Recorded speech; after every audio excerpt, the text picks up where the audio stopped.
In today's video, I'm going to be giving you my most controversial UFC hot takes. Starting with number one, we're just going to head right into it. In my opinion, I think Khamzat Chimaev gets ragdolled by Dricus du Plessis. And I know what you guys might be thinking. Khamzat Chimaev is on a generational run right now. We're not going to kid ourselves. He just finished Robert Whittaker in the first round.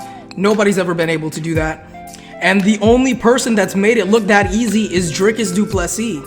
One of my biggest concerns going into this fight is Khamzat's cardio. This has always been a point of issue when talking about Khamzat and his title aspirations. I mean, he did gas out against Usman, he gassed out against Burns, and I'm not saying he did particularly bad against these opponents. I mean, he did 10-8 one of the greatest welterweight champs of all time in Kamaru Usman in the first round. And it is just statistically proven that if you get Khamzat out of the first round, then he's going to a decision with you. Unless your name is John Phillips, but gun to the back of your head, name a John Phillips fight. I'll wait. And although Dricus du Plessis fights like he's mastered the drunken fist, we can't deny that he's an absolute brute going out there. I mean, he walks into punches, he does whatever this technique is called, and whatever this one either. But with that being said, this would be Khamzat's first opponent that he's not going to be able to ragdoll. This will be the first time in Khamzat's career where he matches up against somebody that's just as physical as him. I mean, he's taking down Robert Whittaker, one of the best anti-wrestlers in the world. Same can be said towards Khamzat Chimaev. Although I would give the wrestling edge towards Khamzat Chimaev, I believe if Dricus du Plessis makes it out the first round, he's going to TKO Khamzat. Du Plessis has proven time and time again that he's able to go 5 full hard rounds. He went 10 whole rounds with Sean Strickland at a high, fast pace, and he also went 4 high-volume rounds against Israel Adesanya. And the same can't be said towards Khamzat. We still don't know where his cardio is at, but from what we've seen in the UFC, he doesn't have the best cardio. That'll be Khamzat's biggest weakness in going into this fight with Dricus du Plessis. Moving on to the second UFC hot take, Ilia Topuria knocks out Islam Makhachev. I believe Ilia Topuria's boxing, his pocket boxing, especially on the inside, will absolutely give Islam Makhachev troubles. I'm actually a pretty big fan of Islam Makhachev. Every single one of his fights have been a complete barn burner, and he's just a must-watch fighter for the UFC. But the downfall with Islam is that he is open to challenging you at your own game. He always tries to beat you at your own game. I mean, he submitted Charles Oliveira, who has the most submissions in the UFC, absolute submission artist. He knocked out Volkanovski, who is best on the feet with a head kick. He also was outstriking Dustin Poirier. And in that fight going into it, I was thinking, if Dustin Poirier is able to keep it on the feet, he's going to be able to have a way higher chance of winning the fight.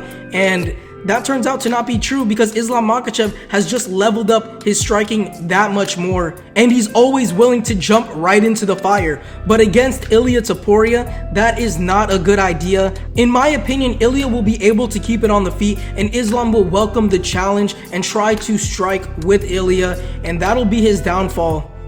Ilia Topuria will be able to defend the takedowns. He'll be able to outstrike Islam Makhachev as just the more explosive and powerful guy.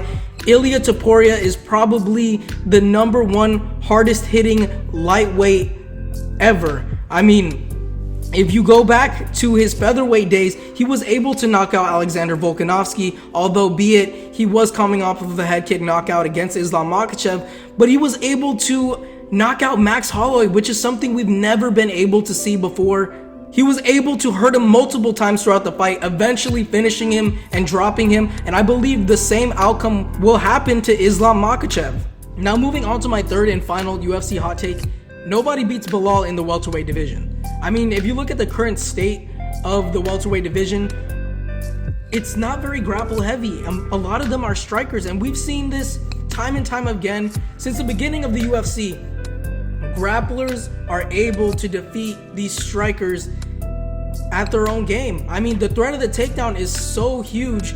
The threat of the takedown is probably the best striking advantage if we're being real here. You saw Bilal Muhammad outstrike Leon Edwards and objectively, Leon Edwards is the better striker, pure striker at least. And we see him going up against Jack Della Maddalena, and this is just a free title defense if we're being honest. Jack Della Maddalena was losing the whole fight against Burns up until he got the Hail Mary knee that eventually ended up TKOing him on the ground. But he was losing every single round. He was getting out-grappled in every single round. And you really think that he has a chance besides the Hail Mary knee against Belal Muhammad? The same issue with Shavkat Rakhmonov. I mean, he was getting taken down almost at will against Ian Gary, and at one point Ian Gary got his back. I know Belal Muhammad's not really much of a submission guy, but he can definitely hold you on the ground and pound you. And in my opinion, the only way that you can beat Belal Muhammad is if, one, you're able to have one punch knockout power, which he hasn't gone up against before, or two, you're able to out-grapple him, and we have not seen that in the UFC before.